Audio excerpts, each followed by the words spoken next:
Sailors spoke of the Leviathan in hushed tones, a creature of the deep, a monster of legend. It was said to be larger than any ship, its scales harder than steel, its eyes burning coals in the abyss. Some dismissed these tales as superstition, drunken ramblings of men at sea too long, but not Captain Marius. He had seen the Leviathan with his own eyes. He would never forget the terror, the awe, the sheer raw power of the beast. It had left an indelible mark on his soul, a mark that whispered of fear and wonder in equal measure.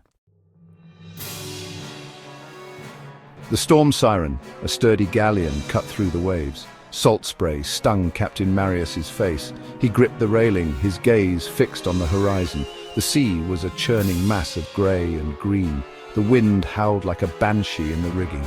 He narrowed his eyes. The air felt different, charged. There in the distance a shape emerged from the depths, immense, unnatural. His blood ran cold.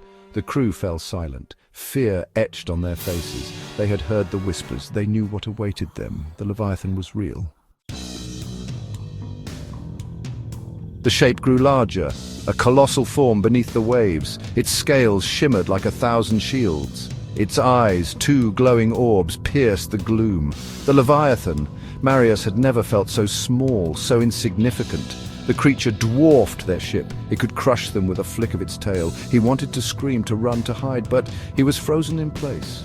The sailors huddled together, their faces pale. Some muttered prayers, others wept openly. They were at the mercy of the beast, their fate hanging by a thread.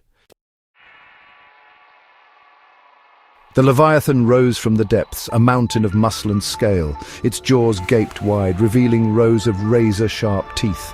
A roar erupted from its throat, a sound that shook the heavens. The storm siren tossed like a toy boat in its wake.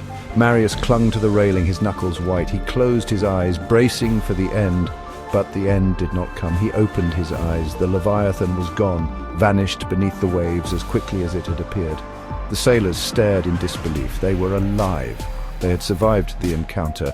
Marius drew a shaky breath. He had faced the Leviathan, and he had lived to tell the tale. He would never forget this day, the day he looked into the eyes of a legend.